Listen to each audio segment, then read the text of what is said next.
नमस्कार, स्वागत है आप सभी का। आपके साथ मैं हूं स्वप्निल। सबसे पहले बात लेखानुदान की। मुख्यमंत्री अशोक गहलोत ने लेखानुदान पेश किया। करीब 86,000 करोड़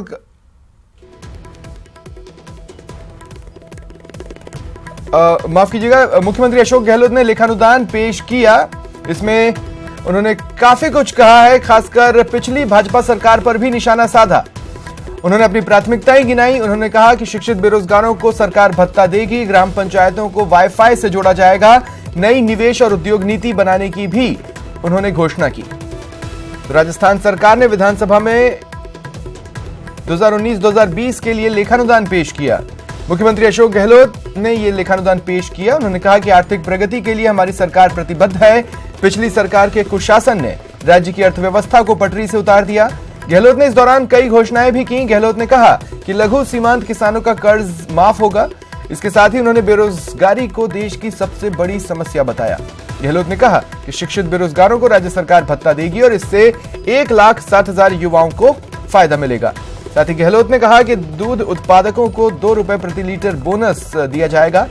गहलोत ने बीपीएल परिवार को 1 रुपए किलो गेहूं देने की भी घोषणा की। अंबेडकर विधि यूनिवर्सिटी और हरिदेव जोशी पत्रकारिता यूनिवर्सिटी को फिर से खोलने की घोषणा की। उन्होंने बेणेश्वर धाम विकास बोर्ड बनाने की भी घोषणा की। साथ ही 20,000 ग्राम पंचायतों को वाईफाई से जोड़ने का ऐलान किया। ये प्रयास किया है कि प्रदेश का चौमुखी विकास हो और हम विकास के विभिन्न आयामों को जनता की अपेक्षाओं के अनुरूप प्राथमिकता दें।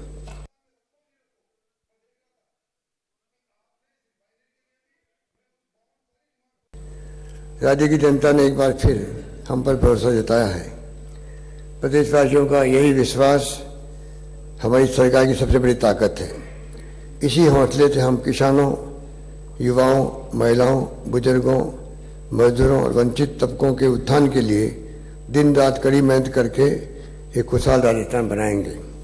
पिछली सरकार के 5 वर्षों के कुशासन ने राज्य को तरक्की की पट्टी से नीचे उतार दिया है।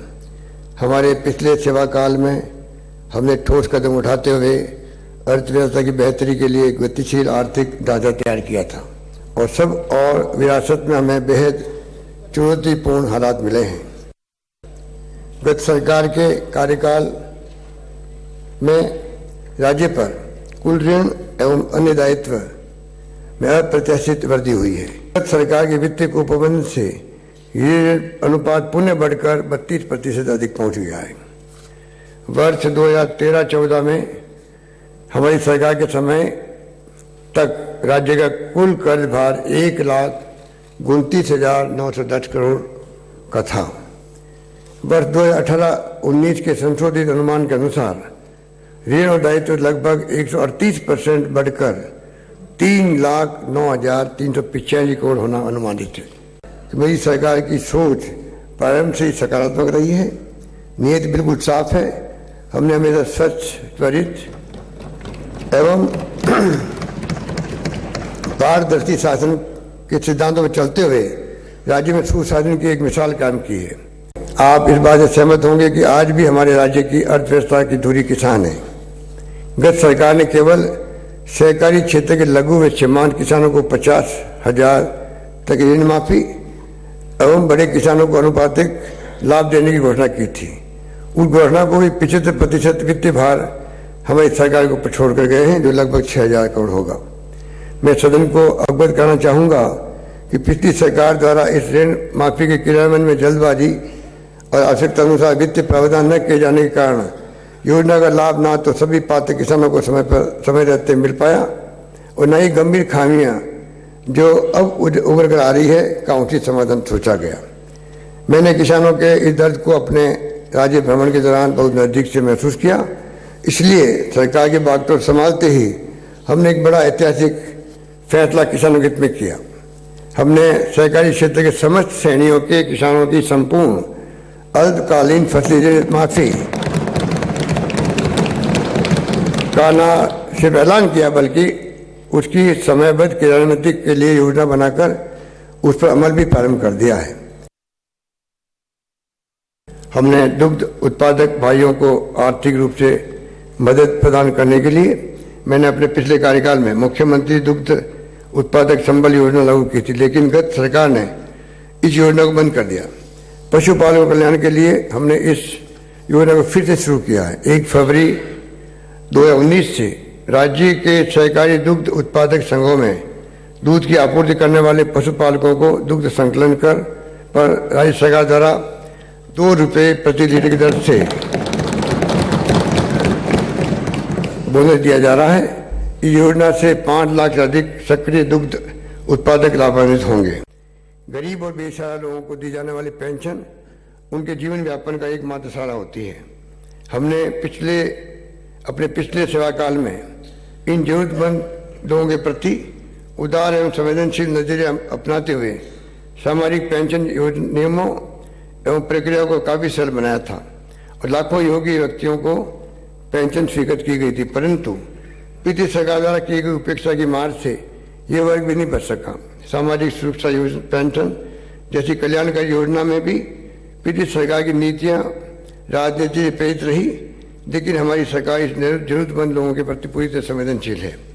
राज्य मंत्रिमंडल ने अपनी पहली बैठक में ही बुजुर्गों को दी जाने वाली वृद्धावस्था पेंशन में बढ़ोतरी का ऐतिहासिक निर्णय लिया है।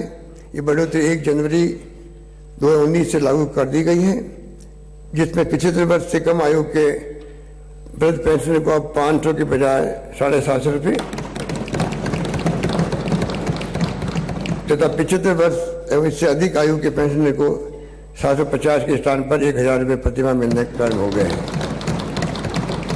इस बढ़ोतरी का लाभ लगभग 46 लाख पेंशनरों को मिलेगा एवं इस पर सालाना 1377 करोड़ रुपए का अतिरिक्त व्यय होगा। हमने विशेष योग्यजनों के लिए सरकारी सेवाओं में आरक्षण 3% से बढ़ाकर 4% किया है। हमारी सरकार विशेष योग्यजन वितरण एकल नारी पेंशन राशि में बढ़ोतरी करेगी। और चलिए सीधा रुख करते हैं सहयोगी गोवर्धन का, जो इस वक्त हमारे साथ जुड़ रहे हैं। गोवर्धन, सुबह आपसे डिस्कशन हो रही थी, मैं उस बात पर स्ट्रांगली बिलीव कर रहा था कि लेखानुदान जरूर है, लेकिन सरकार घोषणाएं करेंगी, घोषणाएं करने से बचेगी नहीं। कहने का मतलब यह है कि लेखानुदान को मैक्सिमम स्ट्रेच कर कितना माइलेज लिया जा सकता है, वो प्रयास का साल था ये, और वैसा ही हुआ है।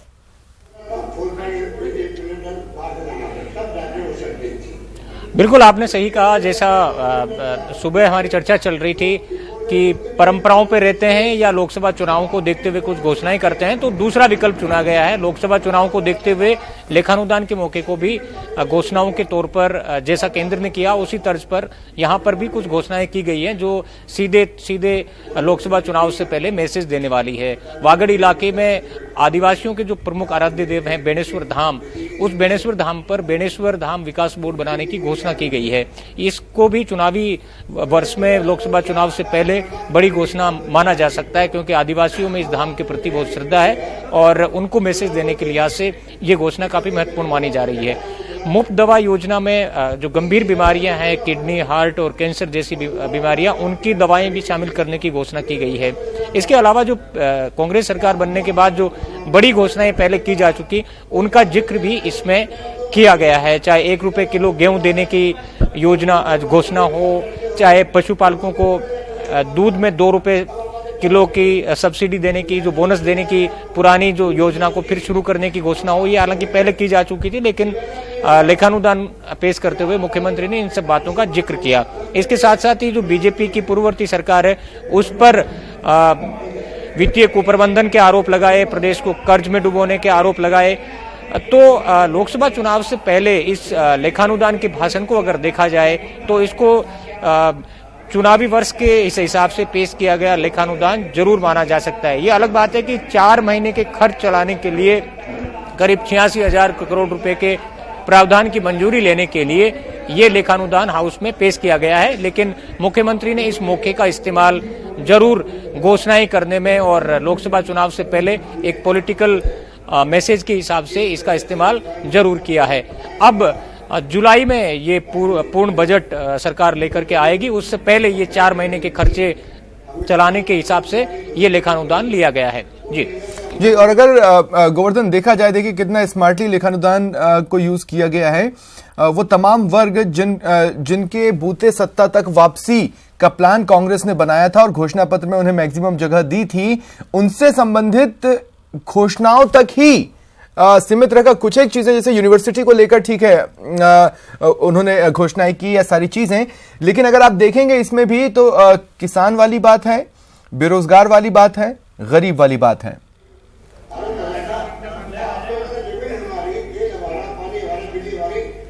बिल्कुल, जो देखिए जो कांग्रेस का जो परंपरागत वोटर माना जाता है, उस वोटर को एड्रेस करने का प्रयास इस लेखानुदान के भाषण के जरिए जरूर किया गया है। चाहे बेरोजगारों को बेरोजगारी भत्ता देने की घोषणा का जिक्र किया गया है इस लेखानुदान के जरिए, किसान कर्ज माफी का जिक्र किया गया और बीजेपी पर यह आरोप लगाना कि महज 50,000 रुपए किसानों का कर्ज माफ करके आधी अधूरी घोषणा उसको बताया गया और फिर जो मौजूदा सरकार ने कर्ज माफी इन दिनों की है उसका जिक्र इसमें प्रमुखता से किया गया। इसके अलावा जो ग्राम पंचायतें हैं 20,000 उनमें वाईफाई से जोड़ने का की घोषणा नए सिरे से की गई, उसका भी जिक्र प्रमुख तौर से आया। तो ये जो कोर वोट बैंक जो माना जाता है, आदिवासियों के बेणेश्वर धाम को बेणेश्वर धाम विकास बोर्ड बनाने की घोषणा, ये कोर वोट बैंक को एड्रेस करने की कवायद के तौर पर देखा जा सकता है इसको, क्योंकि यही जो आदिवासी गांव, किसान, बेरोजगार, इन्हीं मुद्दों पर कांग्रेस की राजनीति का बेस रहा है और इस अपने राजनीतिक बेस को एड्रेस करने का प्रयास इस लेखानुदान के भाषण में किया गया है। अब देखना होगा कि जब जुलाई में पूर्ण बजट आएगा उस पर क्या सरकार का फोकस रहता है, लेकिन आज का जो लेखानुदान का जो भाषण है वो पूरी तरह से इस कोर वोट बैंक के आसपास जो कांग्रेस की राजनीति की जो कोर सेक्टर्स हैं उनको एड्रेस करने वाला जरूर कहा जाएगा। और इस तरह के लेखानुदान के लिए गोवर्धन, जितना मैंने महसूस किया, जितनी तस्वीरें विधानसभा से मिली उसके हिसाब से बीजेपी तैयार नहीं थी, विपक्ष के तौर पे उन्हें उम्मीद नहीं थी कि इस तरह से सरकार लेखानुदान में तमाम पॉसिबिलिटीज को स्ट्रेच कर यूटिलाइज करने की कोशिश करेगी, इसके लिए वो तैयार नहीं थी। इसीलिए बाद में जब उनको मौका मिला बोलने का तो एक बहुत संतुलित नपातुला बयान ही विपक्ष की ओर से आया।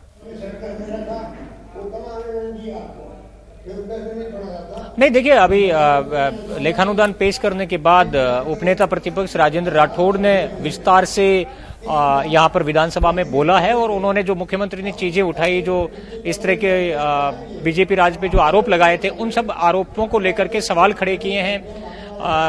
जो केंद्र सरकार से समन्वय के अभाव की बात हो, चाहे कर्ज भार में डुबोने की बात हो, चाहे सीएम ने जो विकास के पैरामीटर्स पर स्टेट पिछड़ने का जो आरोप लगाया था, उन सब आरोपों को लेकर के राजेंद्र राठौड़ ने सवाल जरूर खड़े किए हैं और जवाब देने का प्रयास भी किया। साथ ही अब मुख्यमंत्री जवाब दे रहे हैं। जो विनियोग विधेयक हाउस में रखा गया था, उस विनियोग विधेयक पर बहस के दौरान राजेंद्र राठौड़ ने जो बातें कही है उनका मुख्यमंत्री अब जवाब दे रहे हैं। विनियोग विधेयक जब पारित होगा उससे पहले मुख्यमंत्री उन सब बातों का जवाब फिर से उन्होंने दिया है। मुख्यमंत्री का जवाब अभी जस्ट खत्म हुआ है और अभी थोड़ी देर बाद ये विनियोग विधेयक पारित हो जाएगा और इस तरह से जो 4 महीने के खर्च चलाने के जो लेखानुदान की प्रक्रिया है वो विधानसभा में उसको वैधानिक रूप दिया जाएगा। बेहद संक्षेप में लेखानुदान से इतर एक सवाल मैं आपसे पूछ रहा हूं, बेहद संक्षेप में आप जवाब दीजिएगा। एक और विधेयक जिस पर आज प्रदेश भर की निगाहें गड़ी हुई हैं, उसको लेकर क्या स्थिति बन रही है? बेहद संक्षेप में गोवर्धन।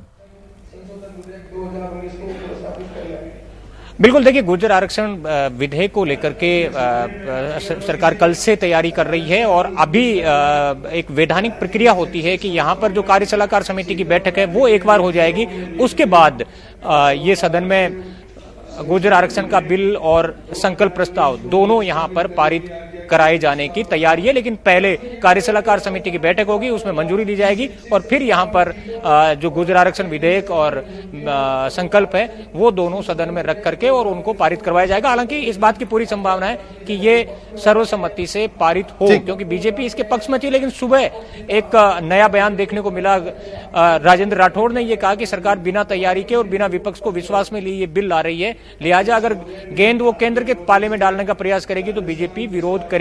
लेकिन इतना जरूर कहा एग्जैक्टली। अब गोवर्धन, आपको याद होगा सुबह डिस्कशन के दौरान मैंने भी आपसे ये जानने की कोशिश की थी कि अगर पूरी तरह से चीजें केंद्र पर जाती है तो फिर बीजेपी की रणनीतिक मजबूरी हो जाएगी कि वो उस पर एग्रेसिव तरीके से आए।